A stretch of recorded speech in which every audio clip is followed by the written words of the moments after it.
ابھی دنیا بھر میں کورونا کے نئے وائرس اومیکرون کے حملے جاری ہیں کہ اسرائیل میں کورونا نے ایک نئی شکل اختیار کر لی ہے۔ اسرائیل میں کورونا وائرس اور فلو انفیکشن کا پہلا مشترکہ کیس سامنے آیا ہے، جسے فلورانا کا نام دیا گیا ہے۔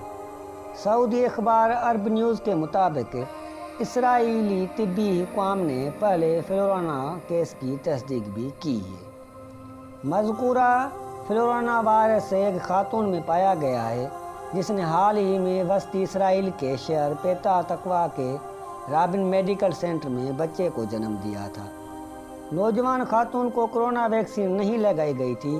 خاتون کی میڈیکل رپورٹس میں فلو اور کورونا وائرس دونوں کے مشترکہ موجودگی کا پتہ چلا ہے۔ ایک طبی ماہر کے مطابق ڈبل وائرس سے متاثر ہونے کا مطلب کسی مریض کے مدافعتی نظام کا مکمل طور پر ناکام ہو جانا ہوتا ہے۔